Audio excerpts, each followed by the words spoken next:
Hello everyone, welcome to আইনিট grow. অনেককে অনেক টেনশন করছো, একদিনে নাই ডকুমেন্টস রেডি করে নিলাম, কিন্তু ডকুমেন্টস ভেরিফিকেশনে কী কী ডকুমেন্টস নিয়ে যাব, কী কী ডকুমেন্টস অবশ্যই নিয়ে যেতে হবে, এবং কোন কোন ডকুমেন্টসের অরিজিনাল কপি লাগবে, কী লাগবে, জেনারেলদের জন্য কোন ডকুমেন্টসগুলো লাগবে, ওবিসির জন্য কোন ডকুমেন্টস লাগবে, ইডব্লিউএস এর জন্য কোন ডকুমেন্টস লাগবে।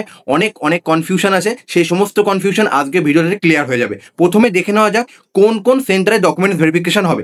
ডকুমেন্টস ভেরিফিকেশন তোমাদের নর্থ বেঙ্গল মেডিকেল কলেজে হতে পারে, বর্ধমান হতে পারে, মিদনাপুর হতে পারে, মালদা হতে পারে, বা কলকাতার যে কোনো কলেজে হতে পারে। তাই তোমাদের বাড়ির কাছে যে কলেজটা আসে সেই কলেজেই তোমরা ডকুমেন্টস ভেরিফিকেশনটা রাখো, কারণ তোমাদের যেতে যাতায়াত করতে সুবিধা হবে। এরপরে চলে আসা যাক যে কী কী ডকুমেন্টস লাগবে। আমি তিনটে কলেজে তোমাদের ডকুমেন্টস চেক লিস্টটা দেখাচ্ছি, তারপরে আমি অ্যাকচুয়াল যে কোন কোন ডকুমেন্টসগুলো লাগবে সেটা প্রপার ওয়েতে তোমরা বলে দেবো। এইটা দেখো হচ্ছে মিদনাপুর মেডিকেল কলেজে এরকম ডকুমেন্টস চেকলিস্ট তোমাদেরকে দেবে।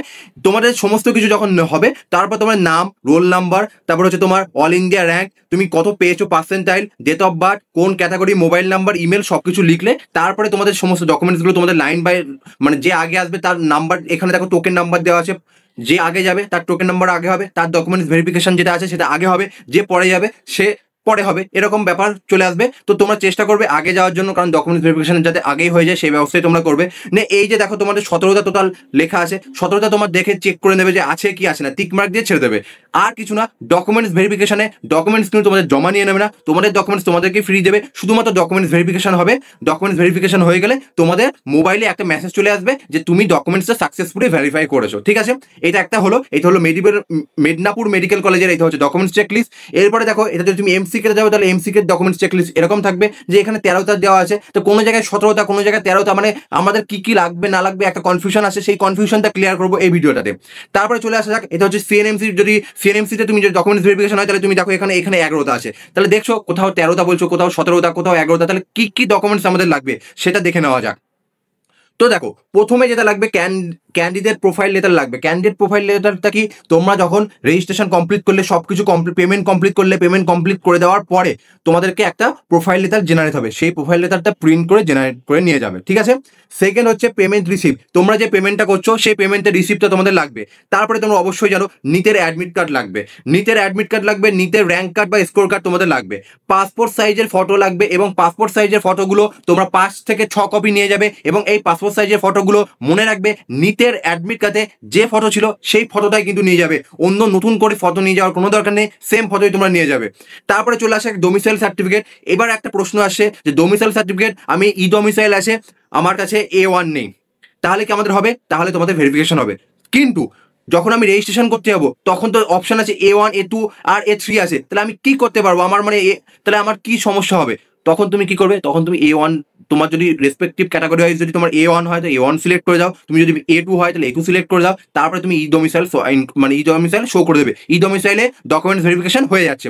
ই ডোমিসাইল যখন তুমি শো করবে তখন এক্সট্রা একটা জিনিস লাগছে। এক্সট্রা কি জিনিস লাগছে? তোমার বাবার আধার এবং ভোটার কার্ড, এই দুটো অবশ্যই সঙ্গে করে নিয়ে যাবে। বাবার আধার অ্যান্ড ভোটার কার্ড অবশ্যই অবশ্যই নিয়ে যাবে, তাহলে তোমাদের ডকুমেন্টস ভেরিফিকেশন হয়ে যাবে। তোমাদের যদি ই ডোমিসাইল ছাড়া তোমরা যদি কেউ মনে করো A1 আছে, ভেরিফিকেশন কমপ্লিট হয়ে যাবে, A2 আছে, ভেরিফিকেশন হয়ে যাবে।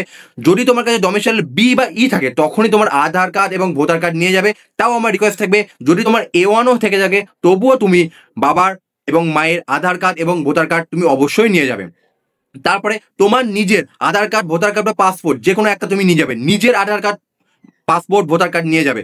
তারপর হচ্ছে মেডিকেল সার্টিফিকেট। মেডিকেল সার্টিফিকেট কিন্তু তোমাদের যখন রেজিস্ট্রেশন হবে, মানে রেজিস্ট্রেশন করা হয়ে গেল, ডকুমেন্টস ভেরিফিকেশন যাচ্ছ, তখন কিন্তু মেডিকেল সার্টিফিকেট লাগবে। অনেকে হয়তো বলতে পারে যে মেডিকেল সার্টিফিকেট রেজিস্ট্রেশনের পরে তোমাদের ডকুমেন্টস ভেরিফিকেশন লাগবে না, কিন্তু তোমরা এখানে চেক করে দেখো যে সব জায়গায় তোমার মেডিকেল সার্টিফিকেট 9 নম্বর পয়েন্টে মেডিকেল সার্টিফিকেট আছে। তারপরে এখানে দেখো মেডিকেল সার্টিফিকেট, সব জায়গায় মেডিকেল সার্টিফিকেট তোমাদের আছে, 6 নম্বর পয়েন্টে মেডিকেল সার্টিফিকেট আছে। তাই মেডিকেল সার্টিফিকেট কিন্তু ডকুমেন্টস ভেরিফিকেশনে লাগবে, জাস্ট দেখে রেখে দেবে। মেডিকেল সার্টিফিকেটটা অবশ্যই MBBS পাস করা ডাক্তারদের কাছে থেকে করাবে, এবং যার অবশ্যই রেজিস্ট্রেশন নাম্বার এবং অফিসিয়াল স্ট্যাম্প আছে এমন কোনো ডাক্তারের কাছ থেকেই কিন্তু করাবে। এরপরে তোমাদেরকে কি লাগবে? এরপরে তোমাদের ক্লাস 10-এর অ্যাডমিট কার্ড লাগবে, বা তোমাদের বার্থ সার্টিফিকেট লাগবে যাতে তোমাদের এজ প্রুফটা হয়। তারপরে তোমার আছে ক্লাস 12 মার্কশিট লাগবে, এবং তারপরে তোমাদের পাস সার্টিফিকেট লাগবে ক্লাস 12-এ। এই যে 11টা যে পয়েন্ট বললাম, এই 11টা হচ্ছে তুমি জেনারেল ক্যাটাগরি হও, তুমি SC হও, তুমি OBC হও, তুমি এসটি হোক সবারই ক্ষেত্রে লাগবে। তাহলে এই 11টা যে পয়েন্ট আছে, এই 11টা পয়েন্ট তুমি মাথায় ঢুকে নাও যে 11টা জিনিস আমাকে নিয়ে যেতে হবে। এই 11টা জিনিস যেন তোমাদের মধ্যে থাকে এবং অবশ্যই অরিজিনাল কপিটা নিয়ে যাবে। অরিজিনালের সাথে 2 কপি জেরক্স করে নিয়ে যাবে। 1 কপি জেরক্সে তুমি সাইন করে রাখবে, 1 কপি জেরক্স কিন্তু ওরা জমা নিয়ে নেবে। সেই যে জেরক্স যেটা জমা নেবে সেটা তুমি রেখে দিলে। এক্সট্রা আমি বারবার বলছি অরিজিনাল ডকুমেন্টস এবং সাথে 2 কপি থেকে 3 কপি জেরক্স তোমরা নিয়ে যাবে। এরপরে চলে আসা যাক যে ওবিসি যদি থাকে তাহলে আমাদের কি হবে। এটা তো জেনারেলদের জন্য এটা তো নিয়ে যেতেই হবে, জেনারেল ক্যান্ডিডেট এইগুলোই লাগবে। এরপর ওবিসি যদি থাকে তাহলে আমার কি লাগবে এক্সট্রা। যদি তোমার ওবিসি থাকে তাহলে তোমার অবশ্যই ওবিসি যে সার্টিফিকেটটা আছে সেই সার্টিফিকেটটা লাগবে এবং অবশ্যই ওবিসি এনসিএল লাগবে। ওবিসি এনসিএল তুমি যদি দেখাতে না পারো তাহলে কিন্তু তুমি কি হয়ে যাবে, তাহলে তুমি জেনারেল হয়ে যাবে। এবং তোমার যেহেতু ওবিসি এনসিএল বের করতে গেলে তোমার ইনকাম সার্টিফিকেট লাগবে, সেই ইনকাম সার্টিফিকেটটাও তোমরা নিয়ে যাবে। ঠিক আছে, এরপরে চলে আসা যাক যদি আমার ইডব্লিউএস হয়ে থাকে তাহলে ইডব্লিউএস এর জন্য আমাদের কি লাগবে। ইডব্লিউএস এর জন্য তোমার ইডব্লিউএস সার্টিফিকেট লাগবে এবং ইডব্লিউএস সার্টিফিকেট বের করতে গিয়ে তোমার নিশ্চয়ই ইনকাম সার্টিফিকেট নিয়ে গেছো। ইনকাম সার্টিফিকেট তোমাদের লাগবে না, তবুও আমি জাস্ট এমনি বলে রাখছি যে ইনকাম সার্টিফিকেটটা নিয়ে যাবে। এসসি এসটিদের জন্য এসসি এসটি সার্টিফিকেটটা লাগবে। এই হলো ডকুমেন্টস লাগবে। এই 11টা হচ্ছে জেনারেল ক্যান্ডিডেট, সমস্ত ক্যান্ডিডেটের জন্য এই 11টা লাগবে। এরপরে যদি কেউ ওবিসি থেকে থাকে তাহলে ওবিসির জন্য ওবিসি সার্টিফিকেট, ওবিসি এনসিএল লাগবে। ইডব্লিউএস ক্যান্ডিডেটের জন্য ইডব্লিউএস সার্টিফিকেট লাগবে। এসসিদের জন্য এসসি বা এসটি সার্টিফিকেটটা লাগবে। এছাড়াও আমরা কি ডকুমেন্টস নিয়ে যাব, এছাড়াও তোমরা একটা ডকুমেন্টস নিয়ে যাবে, ক্লাস 10-এর অ্যাডমিট কার্ড, এই ক্লাস 12-এর যে অ্যাডমিট কার্ড আছে সেই অ্যাডমিট কার্ডটা, আর ক্লাস 10-এর সার্টিফিকেটের রেজাল্ট। এইগুলো তোমার সমস্ত ডকুমেন্টস, এই সমস্ত ডকুমেন্টসগুলো তোমরা যদি নিয়ে যাও তাহলে তোমাদের ডকুমেন্ট ভেরিফিকেশনে কোনো রকম বাধা বিঘ্ন কিছু আসবে না। অবশ্যই মনে রাখবে বাবা মায়ের আধার কার্ড, ভোটার কার্ড এইগুলো নিয়ে যাবে এবং ক্লাস 12-এর অ্যাডমিট, ক্লাস 10-এর সার্টিফিকেট এবং রেজাল্ট এইগুলো তোমরা নিয়ে যাবে। এই ডকুমেন্টসগুলো লাগবে না। ইন কেস যদি তোমাদের লাগে তাহলে যাতে তাৎক্ষণিক যাতে তোমরা দেখাতে পারো সেই জন্য তোমরা নিয়ে যাবে সেফটি হিসেবে, এবং সমস্ত কিছু অরিজিনালও নিয়ে যাবে এবং জেরক্সও নিয়ে যাবে। এরপরে তোমাদের যেটা আমি বললাম যে সমস্ত অরিজিনাল ডকুমেন্টস নিয়ে যাবে এবং 2 কপি তুমি জেরক্স কপি নিয়ে যাবে, তার মধ্যে তোমাকে একটা নিচে সাইন করতে হবে, সেটা তুমি ওখানে বসেই করে দেবে, কোনো চাপ নেওয়ার দরকার নেই। সেকেন্ড যেটা আছে তোমাদের যে পাসপোর্ট সাইজ যে ফটোটা আছে সেটা নিতেরই যেন অ্যাডমিট কার্ডে যে ফটোটা আছে সেম ফটোই থাকে, এটা অবশ্যই মনে রাখবে।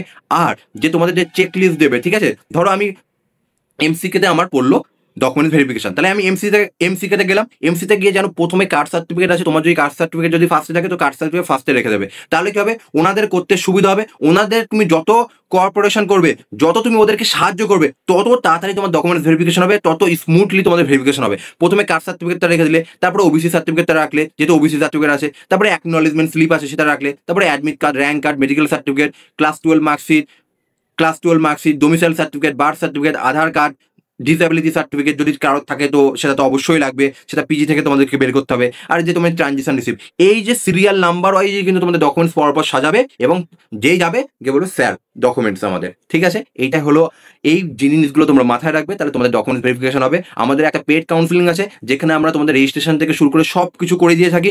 কোনো যদি তোমাদের মনে হয় যে আমাদের সাহায্য করছে মাত্র 999 টাকায়, আমাদের পেড কাউন্সিলিং জয়েন করতে পারো। আজকের মতো ভিডিওটা এখানেই। ভিডিওটা ভালো লেগে থাকলে লাইক, কমেন্ট এবং শেয়ার করো, এবং বন্ধুদের মধ্যে বারবার অনেক করে শেয়ার করো, কারণ অনেকের অনেক রকম কনফিউশন থাকছে। এবং আইনিট গ্রুপ পক্ষ থেকে আমাদের একটা নিট 2025 ফ্রি কাউন্সিলিং আছে, যেখানে আমরা সমস্ত কাউন্সিলিং সাপোর্ট ফ্রিতে করে থাকি। তাহলে আজকের মতো ভিডিওটা এই পর্যন্ত। Thank you.